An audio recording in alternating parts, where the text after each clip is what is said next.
हरि हरि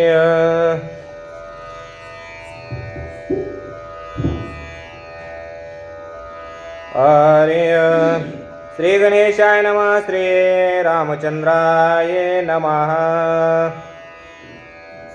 हरे मृगाचे हृदयेचे अद्गत जाणून सीतेचे मनोगत संतुष्टला श्री रघुनाथ कर्तव्यार्थ लक्षोनी रामाला सगळं कळतंय ना. त्या हरणाचे हृदयस्थ त्याच्या मनात काय होतं? रावणाच्या हातानं मरण्यापेक्षा कुणाच्या हातानं मेलेलं बरं? रामाच्या.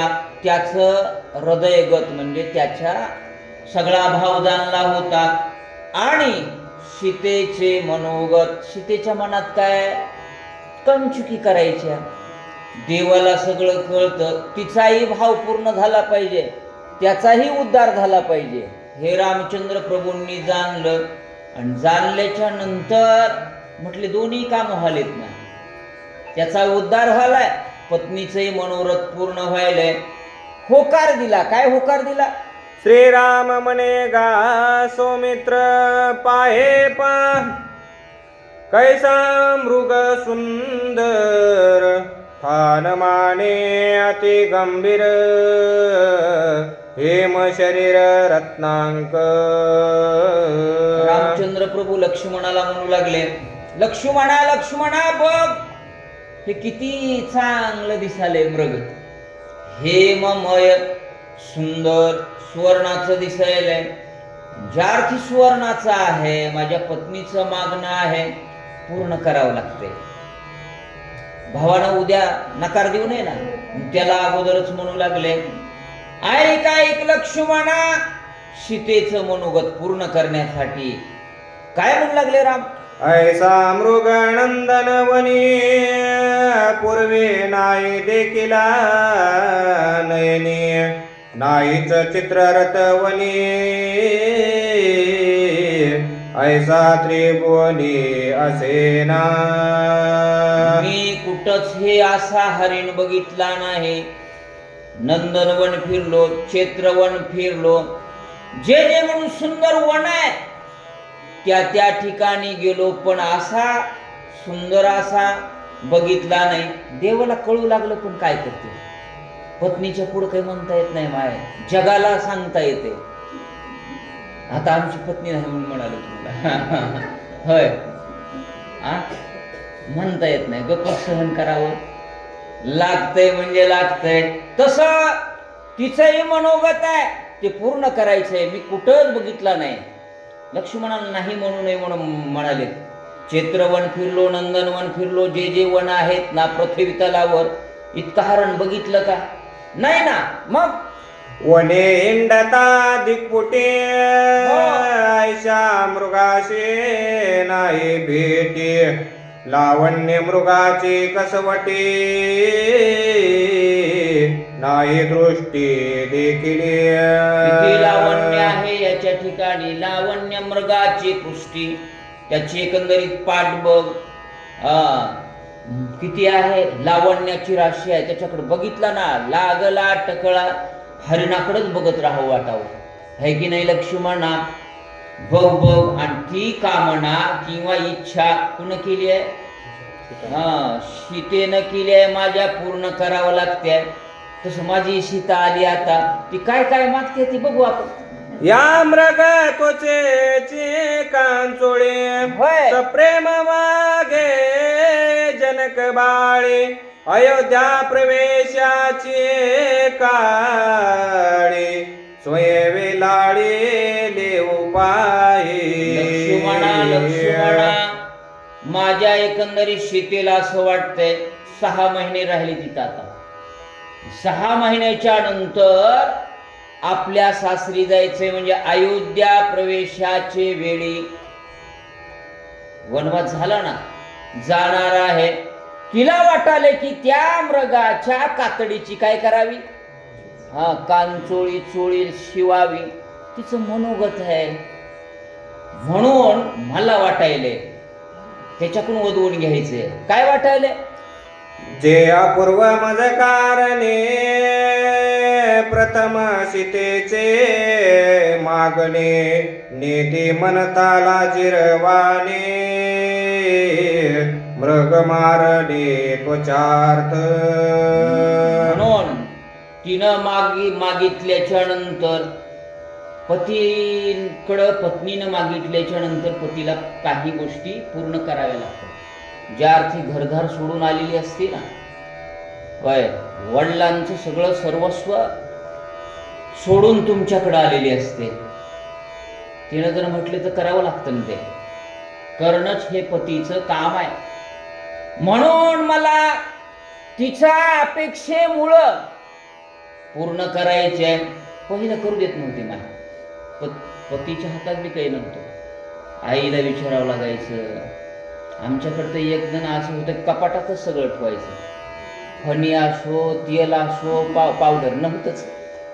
होय, आता निघाले हे सगळं, उचलून द्यावं लागत होतं. तुम्ही आता काही जणांनी अनुभवलं असेल. आता सुखात आहे सगळे, बरं का सूर्यवंशी महाराज. बरोबर. त्यांना सासूबाईचा एवढा दणकाच होता, असलाही पाहिजे. पण आता ऐकायलेत का? हा सासूबाईलाच म्हणावं लागले, उठ बाई सुनबाई, व्हॉट्सअप तुझा घाल चुलीत घाल, बंद कर गे माय म्हणावं लागले. ते लेकराला घे की आलंय की नाही, उलट आलाय. ते बदलत असते. 4 दिवस ती सासूची म्हणायची, 4 दिवस सुनायची. मालिका बी होती, वाचा. सीतेच्या मागण्यासाठी मृगवधार्थ श्रीराम उठे, हेमाभरणे धनुष्य मोष्टी बाणपृष्ठे सजूने. जगाचा मालक सीतेच्या मागण्यासाठी पत्नीचं मनोरथ पूर्ण करायचंय म्हणून बाण सज्ज केला.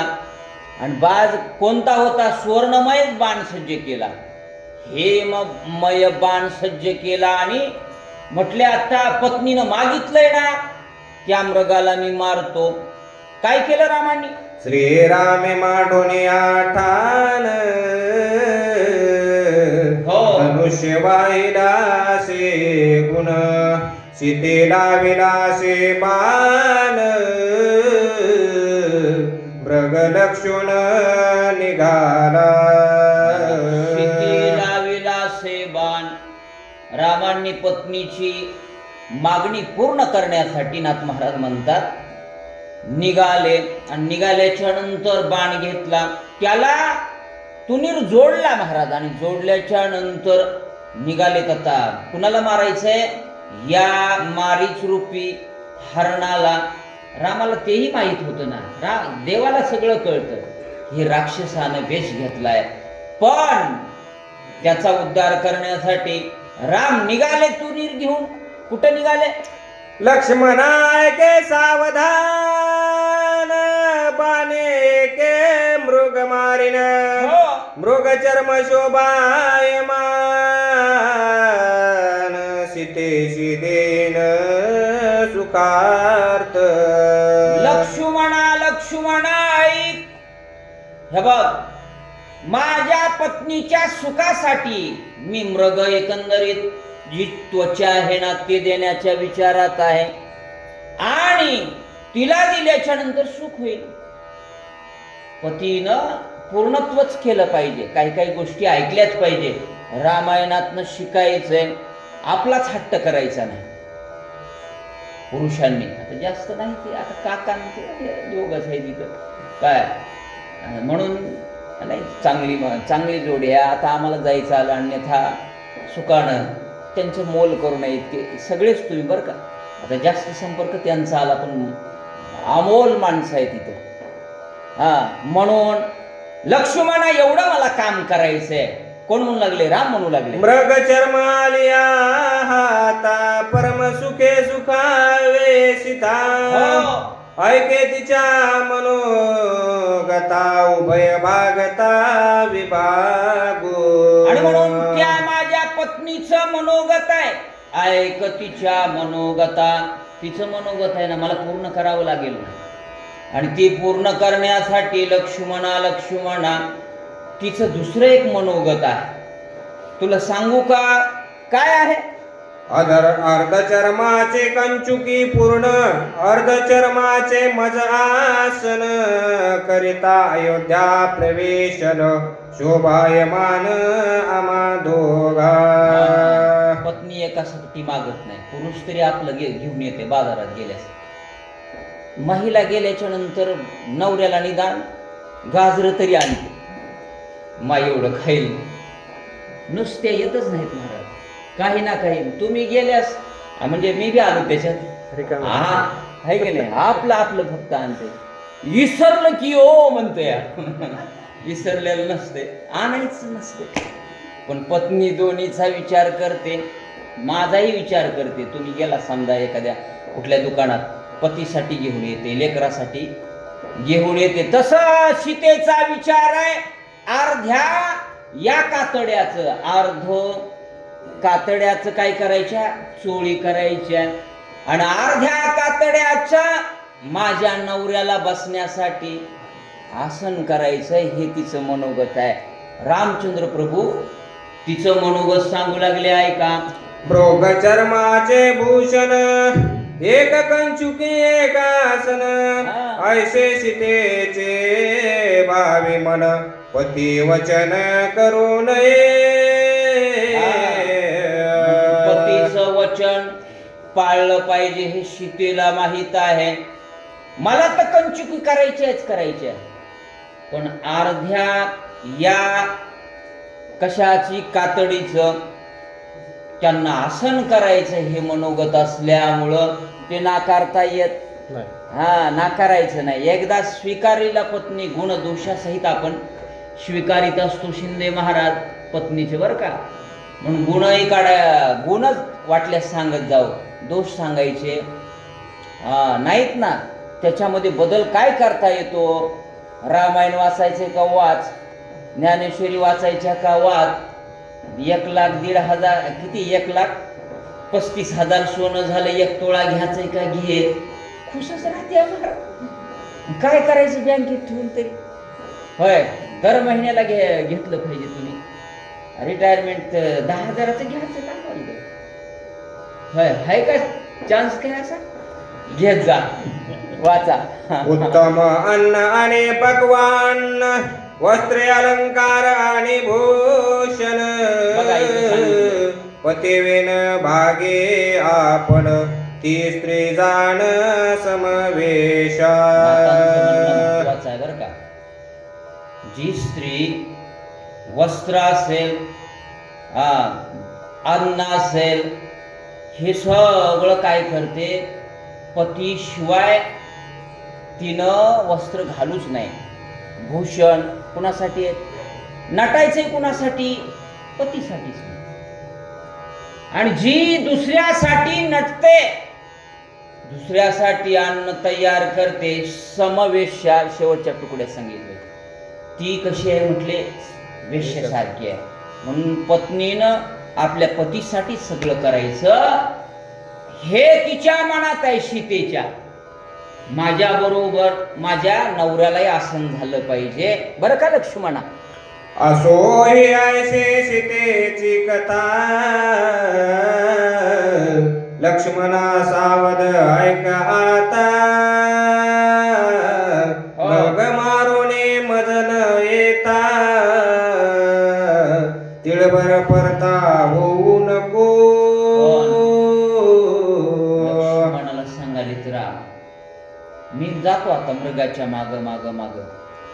मृग मारोणी जोपर्यंत मी येत नाही तोपर्यंत तिळभरी परता होऊ नको.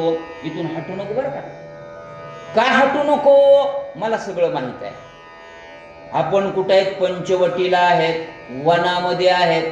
काय सांगू लागले राम? मृग मारीन मी निश्चित, जरी मिळाले त्रैलोकीचे दैत्य, तरी मी मागेन सरे. श्री रघुनाथ संशयेतन मानावा. मला संशयच येऊ नको. त्रिलोकीचे जरी कुणी आली, देव येऊ दे दैत्य येऊ दे, मी माग हटणार नाही म्हणजे नाही, पण तुला एक महत्वाची गोष्ट सांगालो, तू इथून हटू नको. रामाला माहीत होतं ना, आणि रामाला माहीत असल्यामुळं रामचंद्र प्रभूंनी लक्ष्मणाला सांगू लागले, मायावी रूपाने येतील, कोणकोणत्या रूपाने येतील, तुला हटवण्याचा प्रयत्न करतील, पण हटायचं इथंच.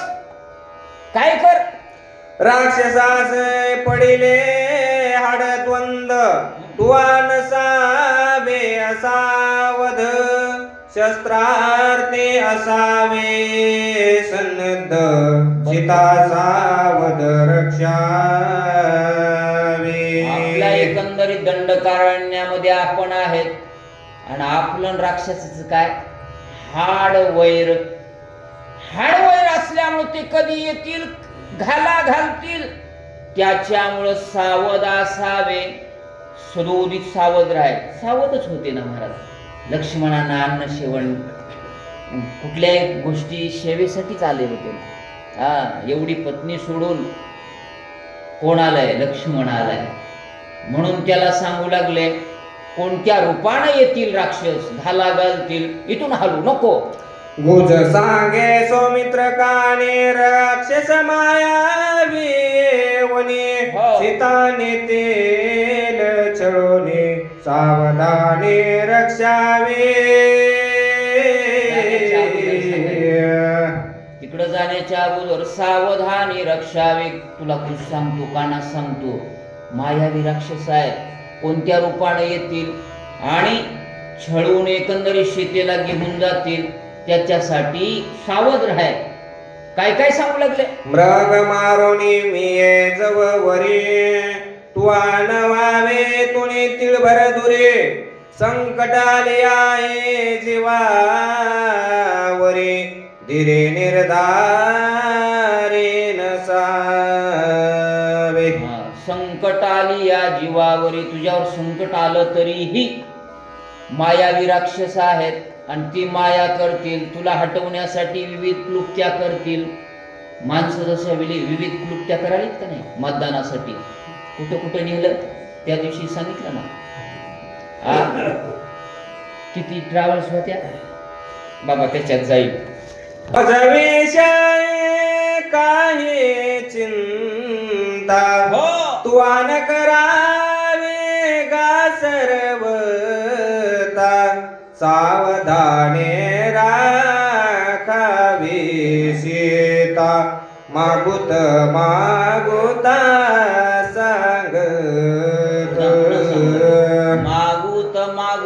सांगत, सावधान रक्षावी सीता. चूक करशील बर का. पत्नीची किती काळजी असते, देवाला काळजी आपण सुद्धा घेतली.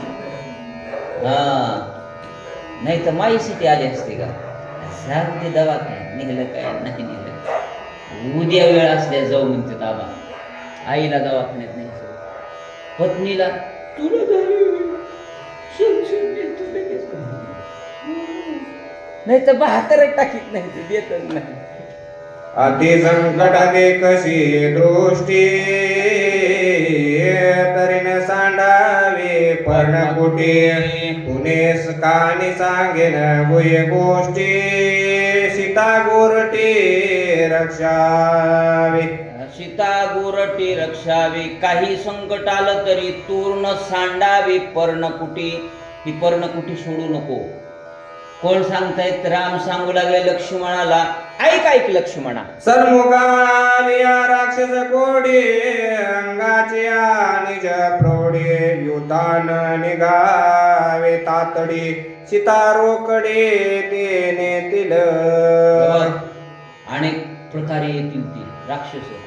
सन्मुखाली या तुझ्या समोर येतील, युद्ध करायचं म्हणतील, मायेनं तुला इथून हलवण्याचा प्रयत्न करतील, तरी तू इथून हलायचं नाही. लक्ष्मणा ऐक, माझं म्हणणं ध्यानात ठेव बर का. कदाचित माझा आवाज काढून तुला काहीतरी म्हणतील, पण पुन्हा पुन्हा सांगू लागले राम. रामाला माहित होतं ना, इतकं केलं तरी लक्ष्मण ना धाव म्हटल्याबरोबर येणार आहे. ऐका, तुझ गवोनी संग्रामाशी